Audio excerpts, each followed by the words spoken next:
Hi, I'm Pat Martinez, the president and CEO of Leadership in the Clouds. We're a management consulting firm located in Charlotte, North Carolina, with a national footprint. We are here today because we're going to be talking about time management, but it's all about building soft skills that impact your business. As a business owner, I know how busy we can get, and right now we're busier than ever. And time management plays a major role in this. It's all about setting goals, using processes to plan your day, either by putting together a task list, a calendar of activities, utilizing this to personally motivate yourself, delegate your task or skills, use your organizational tools, and even in crisis management. Time management will save you every time and time again. So let's get started. I'd like to begin by telling you a little bit about myself. I'm Pat Martinez, as I told you. I've been in the space of leadership for over 30 years. I'm a prolific community leader, author, advocate of social capital building. I lead this organization, but I don't work alone. I have a core group of staff and consultants, and we have a global footprint. One thing that the team does, we work across three areas. We fortify businesses and nonprofits, enhance the pipeline of leaders, and we pay it forward every day by doing community service. You can read more about me on our website or afterwards where you can download the PowerPoint. Let's get started with a story I like to share. Can't talk anymore, but I'm going to keep going. And it's called The Glass Jar. Now, if you look at this jar, it's like life. You fill it up with things and you have to identify what's important and what's not. So the glass jar represents time you have each day. Each item goes into it represents an activity with a priority related to its size. One day, there was a professor. He came into the classroom and he proceeded to go with an empty jar, a bag of rocks, and he put it on top of his desk. He then turned to the students and he said, how full is the jar? The student said, well, it's empty now. And he goes, okay. So he started pouring in the rocks. As he poured in the rocks, then he turned to the students and he said, now, is the jar full? The student thought that he was so cool. He said, yes, the jar is full. It had major rocks in it. The professor then proceeded to fill the jar with pebbles. Pebbles. He shook it around. They filled in all the cracks and crannies of the jar. So he turned to the class again and said, is the jar full? The students all looked at each other and said, uh-oh, this is a trick question, but we're going to say yes, the jar is full. The professor then turned around and pulled out a bag of sand. He poured the sand in over the jar until every space was filled. Shook it around, and then he asked the students, what is the lesson from this example? One person answered exactly what he thought they would say. And he said, well, it's too much stuff. You can't fit anymore. The professor said, no, it represents your life. The rocks represent the most important thing in your family, in your life. Health, family, your friends, your children, and those things that every day, if you lost them, would make such an impact. Pebbles represent important things like your job, your car, your house, and those things are secondary. The sand is just everything else that you see that fills up your life. So, and the pebbles first, and then the rocks. As they won't fit, do you think if you did it in reverse it would work? No. First always is the rock. The most important thing in your life. Then you could fill it up with pebbles and sand. So, what is the meaning of all this? Is that in life, we really have to take into account what's important to us. It's our family, our friends, our health. It's very important to us. Self-care is number one. Then you can take care of your job, your house, and everything else that comes with it. And some of those things that are really less stressful, but they are a nuisance. They put pressure on you every single day. So take into account how you can figure out what's important to you on your rock Who are your pebbles? Where's your sand? And then you can figure out what's important. You can start prioritizing. So as we go through this today, what's our objectives? Our objectives today is to overcome or to learn how to overcome procrastination. Organize your workspace, delegate more efficiently, plan and prioritize. Why is this important? You live in the present. The past cannot be changed, and the future is only dictated by the results of today. So goal setting is very important. So we use this every day in our life. Goal setting puts you ahead of the pack. Some people blame everything that goes wrong in their lives on something or someone else. Successful people dedicate themselves towards taking responsibility for their lives, no matter what unforeseen or uncontrollable events may happen. So setting smart goals is always the way to begin. Overcome procrastination, delegate properly, become more efficient, and you live life a little bit better. So when you're setting your goals, what's the trick here?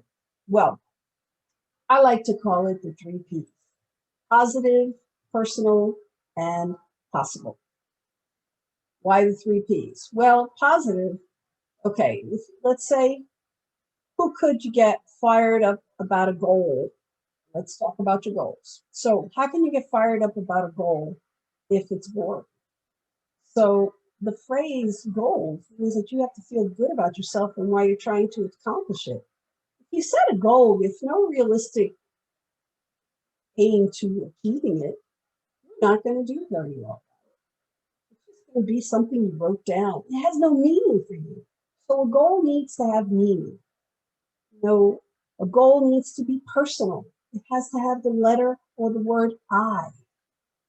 What values are for me? It reflects your own dreams and values, not your family, not your friends, not social media, not anyone but yours. It has to include the word I. When goal setting, it always has to revolve around you, and the greatest pride is when you accomplish it. Make them possible.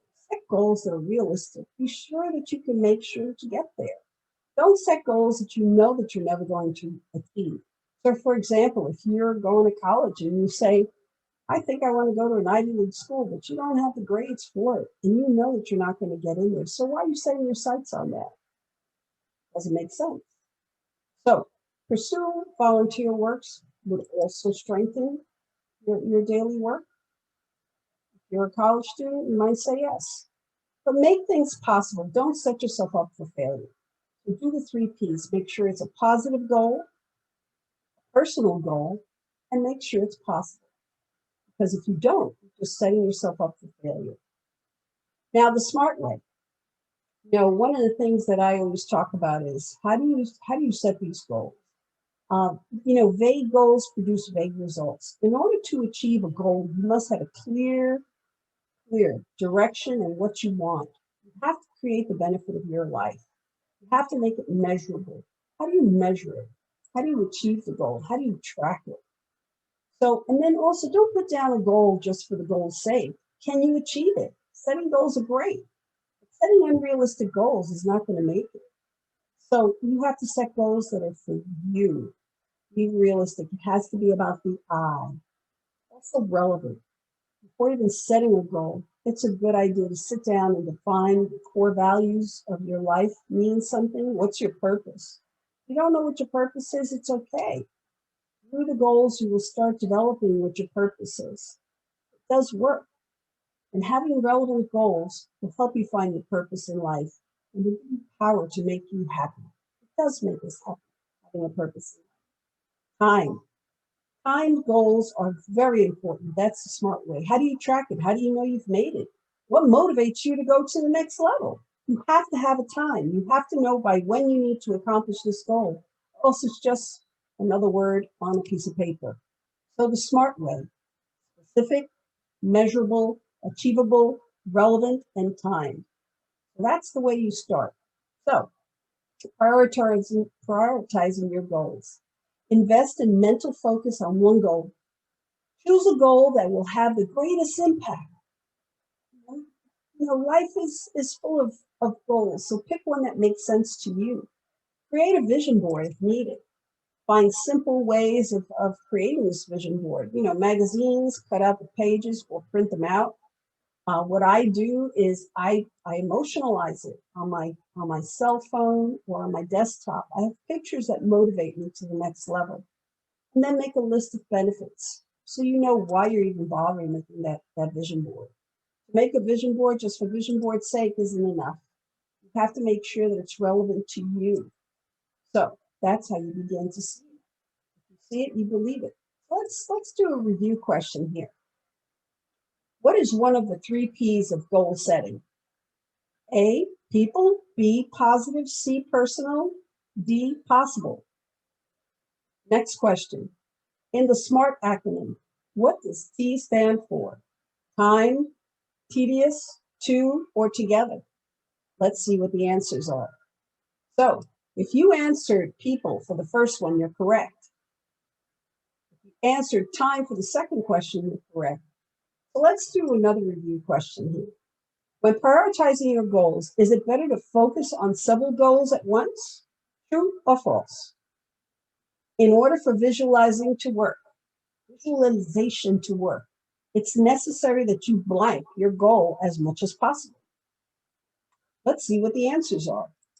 If you answered false, that is correct. It is false. You need to focus in on one goal at a time. And if you answered emotionalize, in order for visualization to work, it is necessary that you emotionalize your goal as much as possible.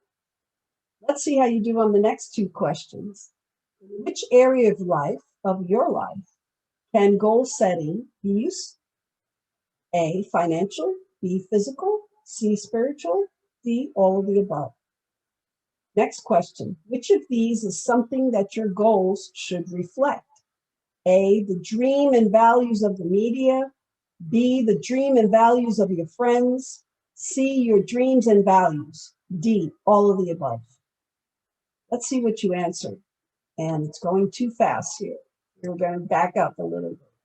And if you answered all of the above for that question, in which area of your life can goal setting be used? You're correct. And if you answered your dreams and values, to which of these is most important? You're correct there. It has to be about the I. It's about you. No one else. It's your dreams based on your values. Let's see how you do on these next 2 questions. Which of these is crucial for goal achievement? A, creating vague goals. B, tracking your progress towards your goal. C, settling unrealistic goals. D, creating a goal that does not have a deadline. Next question. When prioritizing, which goal should you choose? Choose a goal that identifies only what you want. Choose a goal based on how long it will take to achieve it. Choose a goal that will have the greatest impact on your life. Or D, spread yourself thin by focusing on several goals at once. Let's see what you answered. If you answered to the first one, track your progress towards your goals, you are correct. And then choose a goal that will have the greatest impact on your life. You know, when we prioritize our life, it's all about time management. It's about ourselves in relation to time. It means being willing to experiment with different methods and ideas to enable you to find a way to maximize the use of time. Dwight D. Eisenhower said this, and I like it. What is important is seldom urgent, and what is urgent is seldom important. We're going to evaluate that a little bit closer in a minute. But I wanted to share this idea with you, which you may have heard already.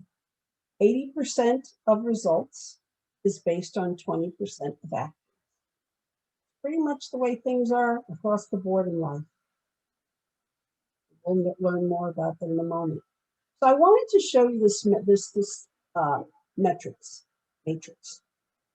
Urgent and important activities in the area related to dealing with crucial issues as they arise and meet significant commitments. Perform these duties now. Important, but not urgent.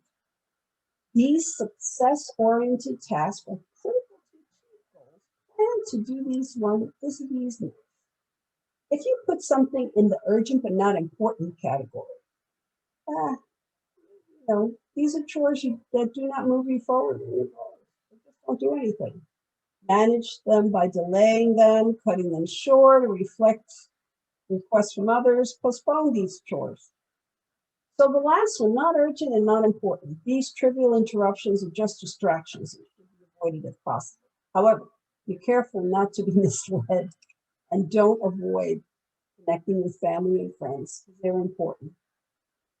So it depends how you're going to be utilizing this matrix. You could put them in the first category, second, third, or fourth.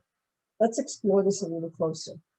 So how are you supposed to be assertive when you're using tactics? How do you measure up at work? You have projects galore, honest explanation, clarifying your reasons, giving an alternative, assertive refusal. So what does that mean? So an example of the first one is, I'm uncomfortable doing this because I can't right now because I have another project due at 5 p.m. That's clarifying your reasoning. Giving an alternative. I don't have time today, but I can schedule it for tomorrow morning. That is an alternative. And the last one, I understand how you feel, but I will not or cannot do that. Assertive refusal. That's how you do being assertive. Honest, clarify, give an alternative, or just refuse. You have to be honest with yourself when you're putting these things together. Now, let's do a couple of questions and see how much you remember. The 80-20 rule states that 80% of your blank comes from only 20% of your blank. Next, a deadline to complete a report due next month can be considered urgent and not important, or urgent and important on the metrics.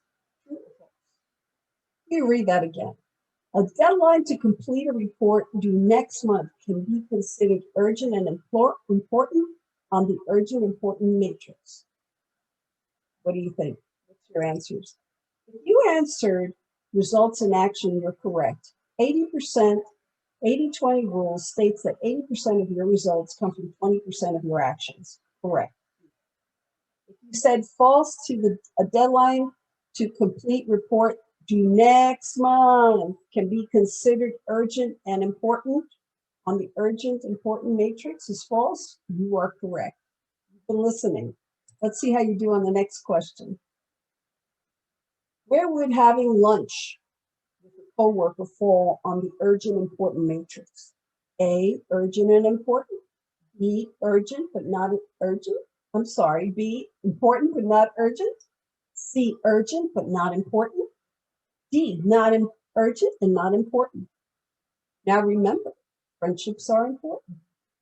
Okay, the next question. A great tool in being more assertive is to use a blank, not when interrupted. So what are your answers to that? If you answered not urgent and not important, you're correct. So where would you put the lunch with coworker? Not urgent, not important. It can be done another day. Now, a great tool here is being assertive to use a positive no when interrupted. You have to be assertive at times. Let's review some more. Which of these is not an example of positive no?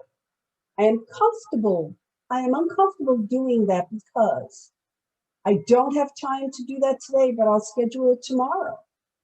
I can't right now because I have another project that is due by 5 p.m. today. I understand that you need to have the paperwork filed immediately, but I cannot file it for you. Which one is a positive no? Next question. What is the positive no most appropriate for? Aggressive people, manipulative people, an effective strategy to control your emotions, or all of the above. Let's see what the answers are and see what you've said. If you said, I don't have time to do that today, but I will schedule it tomorrow, you're correct. That is not an example of a positive no. That is giving an alternative, okay? And if you said, What is positive? No. Most appropriate with all of the above? Exactly. Aggressive people, manipulative people, and an effective strategy to control your emotions. So the hallmark of success in time management is being consistent, productively every day. So consistently productive every day. Having a daily plan and committing to helping you focus on a priority for that day. So plan wisely. That's a trick of the trade, way to get things done. I recommend keeping a separate journal for work and for your personal life. I do it on my laptop and I keep my task list for my personal on my phone. It's just the way I do things. This way you can optimize and keep that balance. I want to go back to that screen here and just show you creating your productive journal. It's a notebook that prioritizes tasks, cross off completed items, carry over unfinished tasks. That becomes visually very exciting to you. Personal development expert Brian Tracy believes that if you write things down, your actions list the night before, your subconscious mind focuses on that plan while you sleep. That's something to think about. So, maximizing your power of personal productive journal. Plan the night before. Keep your journal with you. Sense of satisfaction. Most tasks postponed 3 times. That's important. If you have postponed something 3 times, you have to think about it. So how do you handle large projects that sometimes can be so overwhelming? It is difficult even to plan to start them. Time management technique is ideal for taking these jobs on. Simple breakdown of the project's manage makes it more manageable. So I use the chunk, block, and tackle. It sounds like football, but it really does help. It's chunk your time. Break down the projects into manageable chunks. Block time to work on the projects. Then tackle it with a single mind focus. Get it done. Now, I also use a process called ready, aim, fire. Often in time management, we use this technique, and it's because people really need to not only aim towards the target or the goal, then they need to keep aim on the target, but they never really fire. So you really have to have the 3-step approach. They get ready, they get caught up, and they need to aim and fire. Take another form of procrastination. This will be discussed in a moment, but don't take a shot. You never know how close you got to your process. So ready, aim, fire is do not overplan, take action, and adjust your aim. You got to make the goal. You got to get it. Try to hit the bullseye. So in review, what does SAM represent in the glass jar approach? Oh my gosh, that was so long ago. Do you retain that information? I hope so. What's your answer? A, B, C, or D? Which time management strategy is ideal for taking on jobs that are so overwhelming it's difficult to even plan to start them? What's your answer? A, B, C, or D?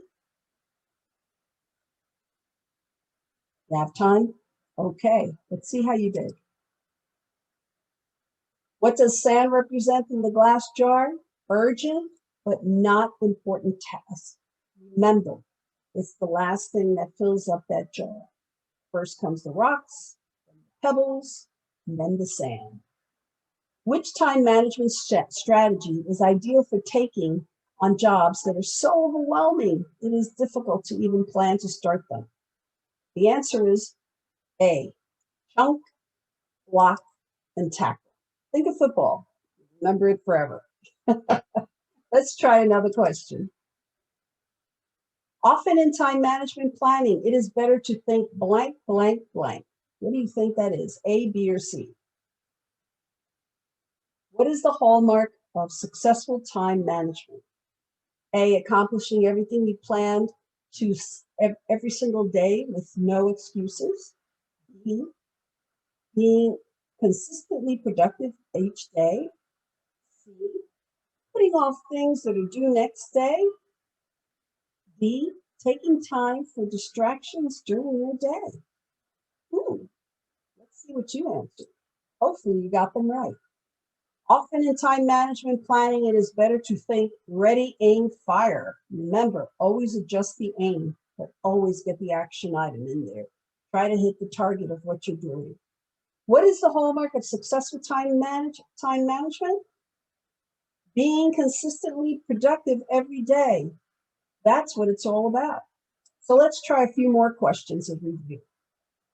Which of these is not a step in creating a professional productive journal? Highlighting the top 5 items and focus on those first. Get yourself a spiral notebook and label it as your professional productive journal. I know a lot of people do that. Label each page with a day and date and what needs to be done on a particular date. Prioritizing each task in order of importance. Next question, which personal development expert believes that when you write down the action list the night before, your subconscious mind focuses on the plan while you sleep? Pick one of those 4 people. Let's see how you did. Hopefully you got these right. If you answered, highlight the top 5 items and focus on those first, you're correct. And if you answered Brian Tracy, you're on point. You've been listening. So thank you for staying with me. So I'm going to take a moment here to just figure out, what's your reflection? What do you like to do? What do you think at this point you have to do? Take a minute. Take a breath. Look away from the screen for a moment and think. I've learned many things so far. Now we're going to talk about what really is causing us not to be able to hit goals. And it's tackling procrastination. Procrastination means delaying a task that should be a priority. The ability to overcome procrastination and tackle an important task is the hallmark of successful people out there, really, when you think about it. I'm going to show you a few skills. So why do we procrastinate? Well, this tells you in a nutshell what it is. There's no clear deadline. You don't have adequate resources. You don't even know where to begin. You feel overwhelmed, lack of passion, fear of failure. You'd be surprised how many people do not want to begin because they don't want to fail. So here are 9 ways that we're going to talk about, not in this order, but we're going to go over them one by one at some point. 9 ways to overcome procrastination. Delegate it. Oh, delete. That's my favorite. Delete it. Delegate. Just do it. Ask for advice. Chop it up. 15-minute rule. 15-minute rule. Clear deadline. Reward. Remove distractions. So let's go through them. First of all, I want to give you a little tidbit. If you haven't read the book, or if you've never heard this before, you're going to hear about it now. You know. Once you know, you can't unknow. It's called Eat the Frog. Your frog is a task that will give you the greatest impact on achieving your goals. It's a task that you just don't want to do. You most likely are procrastinating or setting it aside, not starting. The key to reaching high levels of performance and productivity is to develop a lifelong habit of tackling your major tasks first each morning. Don't spend excessive time planning to do it, just do it. The routine of eating the frog before you do anything else, without tasks, without taking too much time to plan or think about it, it becomes automatic. So each morning, eat the frog. The frog is a task that will have the greatest impact on achieving your goals and the task that you are most likely to procrastinate starting. Do you have a goal that you've been putting aside? Yeah, we all do. That's the hallmark of life. There are things we just don't want to do, reports we don't want to finish, people we don't want to call. Let's get it done. And you find that you start moving forward. Get it off your plate. That's it. So let's do some review. Which item is a reason we generally procrastinate? Wow. Okay. So is it A, I don't know where to begin? B, feels overwhelming? C, no clear deadline? D, all of the above? What habit will help you overcome procrastination? A, have a clear deadline. B, delay the task. C, make more plans. D, all of the above. Let's see how you answered this group of questions. Here we go. Which item is a reason we generally procrastinate? If you answered all of the above, you're correct. What habit will help you overcome procrastination? Having a clear deadline. That always is a very helpful thing. Because if you know when it's due, you'll get it done. You'll eat that frog. It's something you don't want to do. So let's continue with the review questions. In Eat the Frog, oh, here we go, the analogy. What does the frog represent? Procrastination, a task we will have great impact, ideas, a task that will have low impact, you decide. Next question. What is the definition of procrastination? Tackling the important actions that have biggest positive impact in your life? B, delaying a task or even several tasks that should be a priority. C, the latest time or date in which something should be completed. D, to bury or drown beneath a huge mass. I don't know about you, but I've been at all those places. So which ones do you think that you should do? If you say a task that will help have greatest impact, you're correct. That's what Eat the Frog is. Then what is the definition of procrastination? It's delaying a task at even several tasks that should be your priority. It should be Eat the Frog. Procrastinating because there's either no clear deadlines, no passion, fear of failure. What's the direction? My God, I'm overwhelmed. It happens to all of us. You just have to take a breath, figure it out. These helpful tidbits and tactics will help you get through your day and you'll be able to plan better. Better planning improves your efficiency and increase productivity. But if there's a crisis that you encounter, you'll be able to take care of it. However, we can't plan for everything. So we're going to talk about in the situations of crisis, what should we do? So, crisis management. John F. Kennedy, in a crisis, be aware of the danger, but recognize the opportunity. There's always room to learn if you have the basic information intact. The key to successfully handling a crisis is to move quickly and decisively. Be careful, but be careful. When the storm hits, it says, what happened? What were the causes? What will happen next? What events will this impact? Who else needs to know about this? When you are managing a team of people, being able to know what to do in a crisis or in a disruption is very important. Internet goes out. What do we do? What caused it? How do we fix it? Let's get it going. We still have to get the project out. Time management, get it done. Once you have gathered the data, it's time to create a plan. The best approach to identifying a problem, decide on the solution, break it down, and then create a timeline.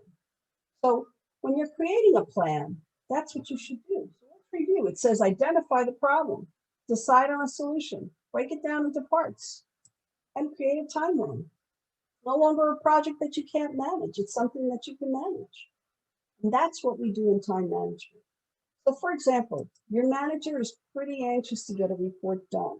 Both, the only two of you, you have massive amounts of work to do.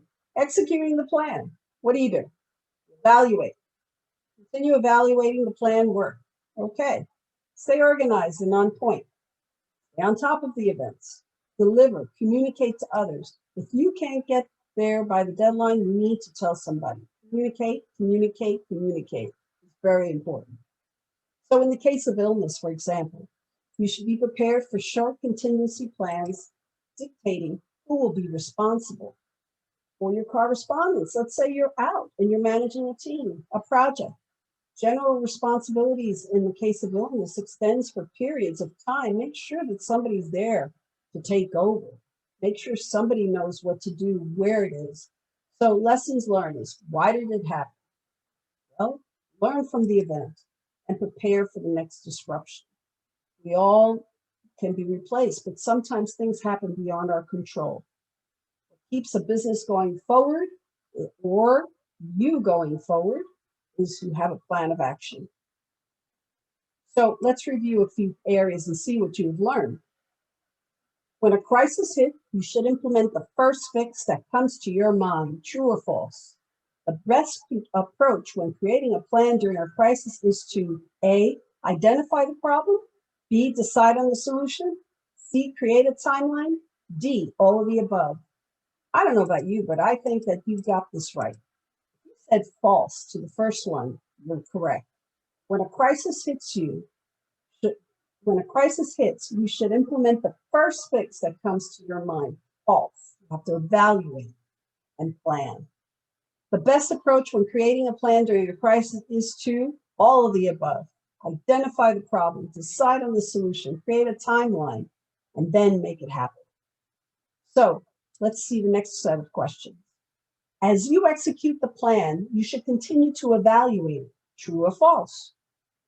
An important step to look at is see what is learned after a crisis is over, as it will help prevent it from happening in the future. True or false? I don't know about you, but I don't control many things. There are times that things are out of our control. As you execute a plan, you should continuously evaluate it. True. An important step is to look at it and learn from it and to prevent things from the future. True.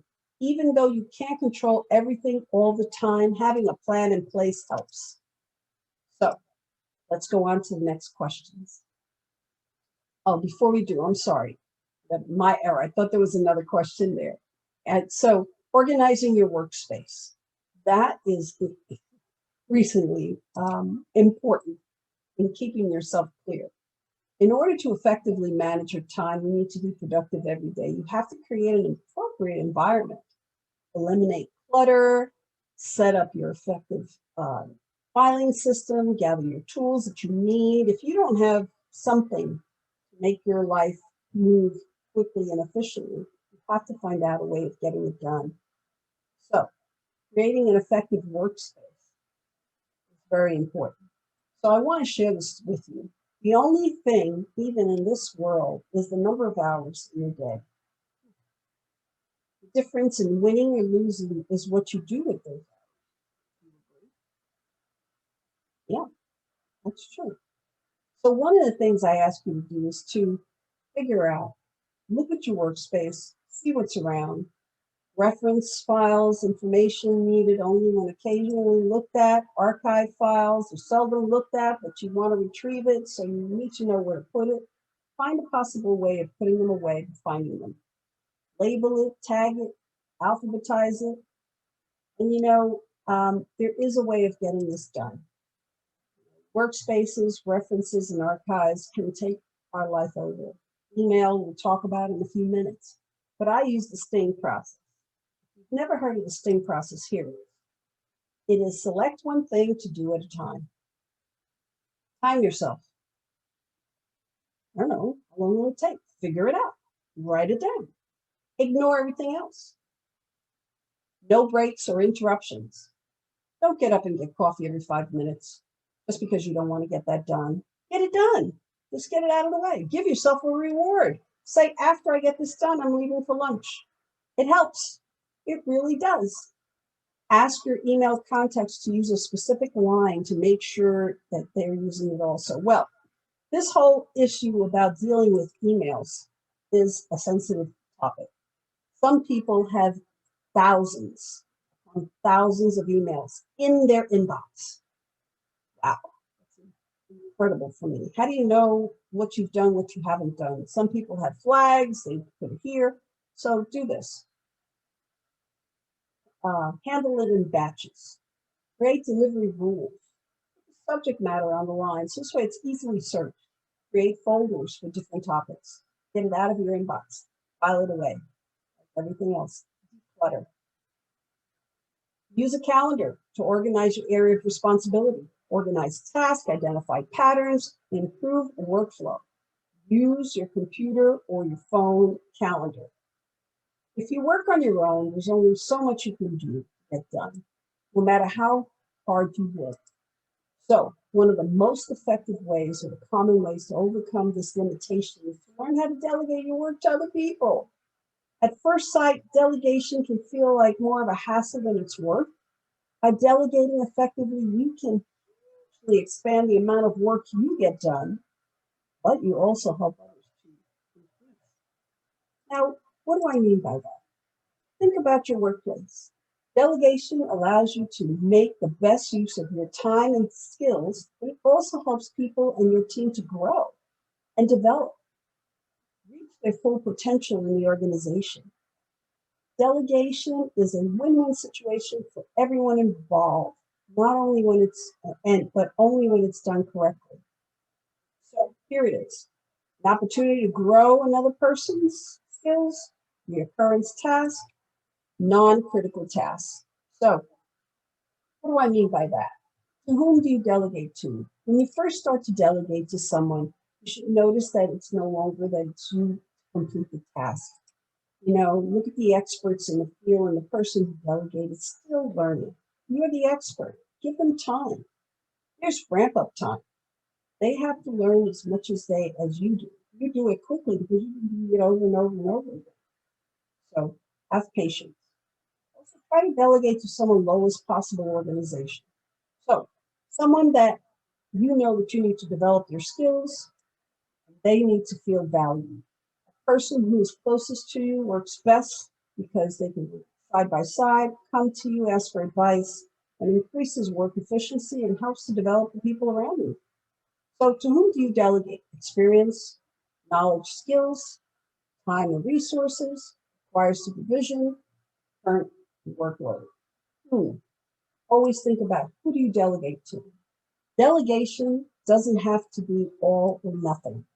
There are several different levels of delegation, each with different levels of delegation independence and delegator supervisors. Kind of like a tongue twister there, but how should you delegate?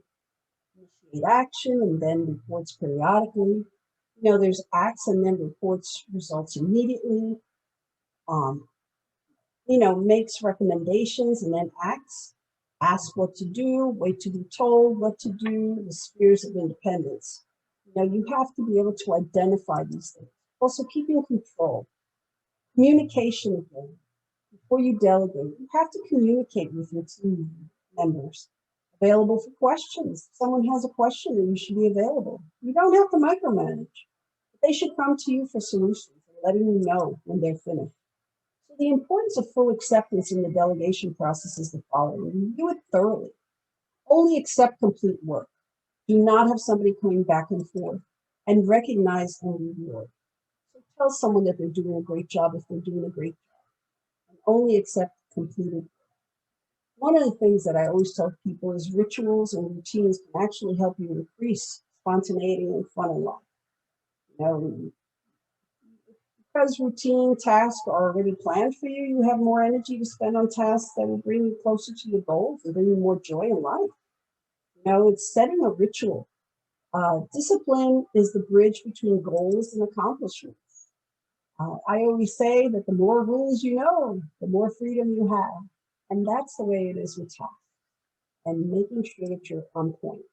So what's a ritual? You identify a task, you say that you're going to build on it. So we're going to use the ritual of exercise because everybody seems to always use that, and that's a good one to talk about.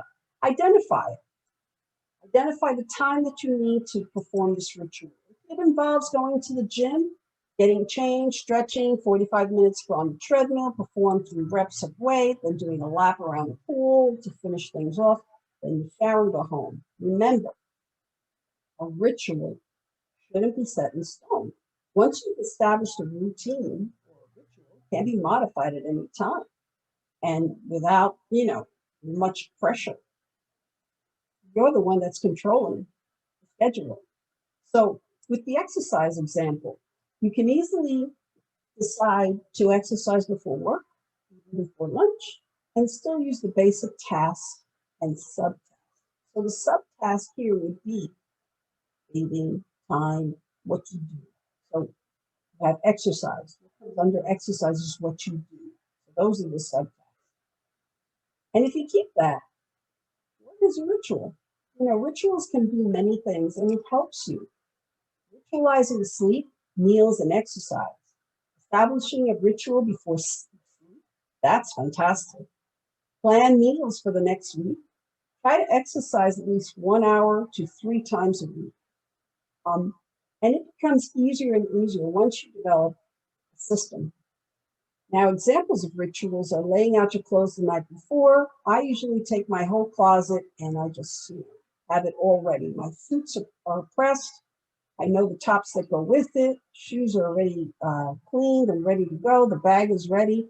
And that's it. I just have certain sections and I color code it. That's just me. It's easy for me to grab and go. I'm always on the run.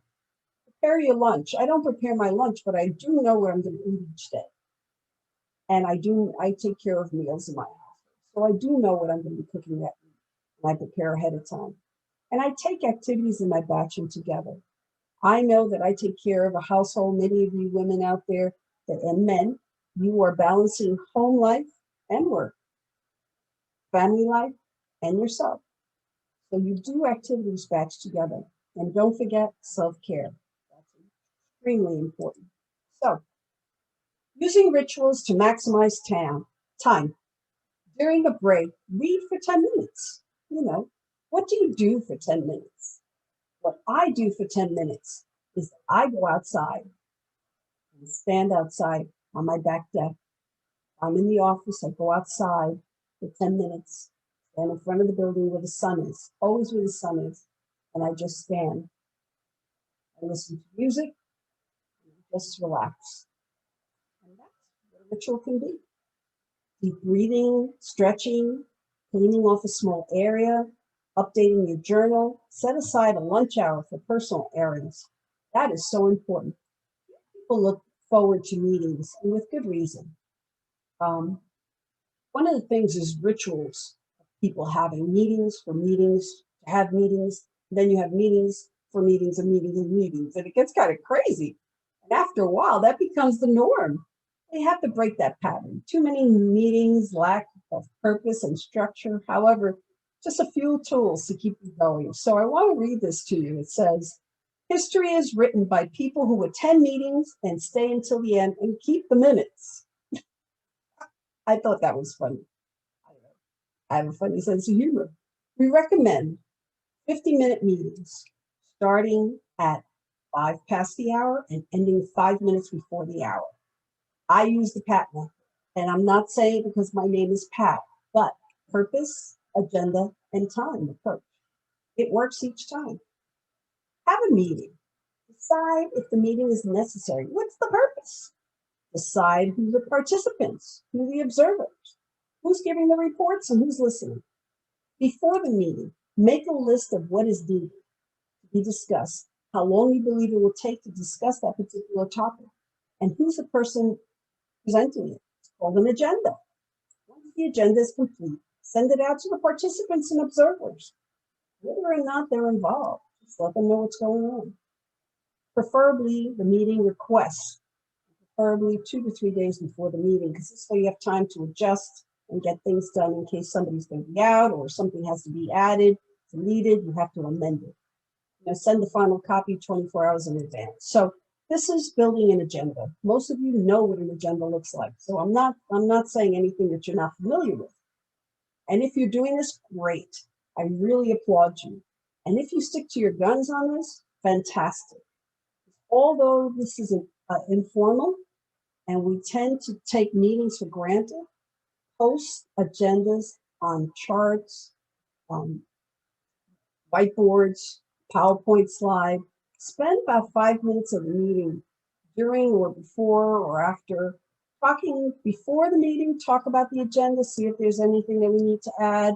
After the agenda, make sure that people know what they need to do, what matters, what's next. So keeping things on track is very important. Stick to the agenda. There's nothing worse than going on and on and on and on, and then you don't have a positive outcome. Stick to the purpose. Follow up on missing items.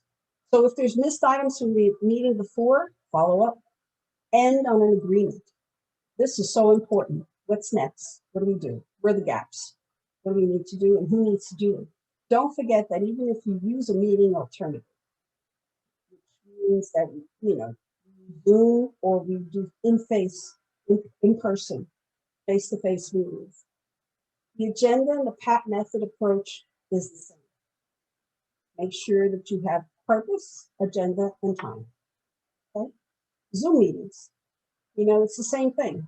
Zoom or Skype or whatever you may use. It's the same thing. Virtual messaging and chat rooms, same thing. Stick to an agenda, lay out the ground rules, and also have minutes. There's nothing worse than not knowing what happened in the meeting before you miss it. You have to keep abreast of what's going on. It's your responsibility to learn that you have to ask for the minutes. Don't expect someone to give them to you each time. We're all human. It happens. So, teleconferencing, virtual meetings, there's ways of making it more interactive so it's not just staring at a screen. You have screen sharing, interactive whiteboards, you have recordables, you have a moderator. Oh my gosh, a moderator, that's wonderful. Ongoing interaction, and then again, have a purpose. Have a purpose for the meeting. These tools, they have purpose clearly, but participation is more important than anything. So here are a couple of tools that I use that I call time wasters, but I mean to turn things around and not be time wasters. They prevent this from happening. So collaboration, applications. You have SharePoint, a place where people can store. If you're not familiar with it, you can research it, but it's part of Office 365, Microsoft. Zoom, we all know what Zoom is. You can either use Zoom, Skype. I'm not a fan of anything. I'm just putting it down because that's what I use the most. Web, conferencing, Cisco, whatever it may be. Virtual platform for conversation. Asana, any type of project management tool. We use Asana, so that's why I put it there. And Slack. When we were in a community event or we need to get in touch with folks, we usually use Slack instead of texting because it goes directly and that's the only conversation that's coming up and they get alerts. So those are collaboration tools. I'm going to take a moment and I just want to, you know, see what your insights, your discoveries, your takeaways. If you have anything, put them in chat, send me an email, let me know. I'm here to help you in this process. But collaboration tools and other things are great to connect. You have to keep your eye on the ball. And as I wrap up this session, we hope that your journey to improve your time management skills is just beginning. I'd like to leave you with a few gifts for today. One is if you contact Nydia LeBron, there's the email, NC LeBron. You can find it on our website as well. Via email, you get 50% off our Evolve program. And you use the promo code that she's going to send you. Or you can use the promo code at the end of this slide to take the rest of the courses. We have different modulars that you can take across marketing, leadership, finance, sales, technology, and even some electives like cultural awareness, stress management. The other gift I have for you is if you contact Nydia directly before April 2nd, you get a promo code that gives you 80% off the Evolve program. That's because you've gone through this and because that's a gift to you because you were delayed in getting this. You had some technical issues, so it's my way of saying thank you for being patient. And for attending today, you are eligible to receive our resilience quiz at no charge. Email Nydia and ask her for the link by placing the word on the subject line, resilience. So as you go through your world and you start time managing better, I'd like to leave you with this words from the wise. Time is free, but it's priceless. You can't own it, but you can use it. You can't keep it, but you can spend it. Once you've lost it, you can never get it back. Time is gone. Time is money. Time is here. So thank you for joining me here today. And I hope that some of the information that has been shared you can implement some, and you found some tidbits of information that you never heard before. So if you have any questions, we'll be seeing you in the clouds. I'm Pat Martinez, the CEO of Leadership in the Clouds. You can find me on my website. And if you need to speak with me directly, just send me an email. Stay well, and we'll see you in the clouds.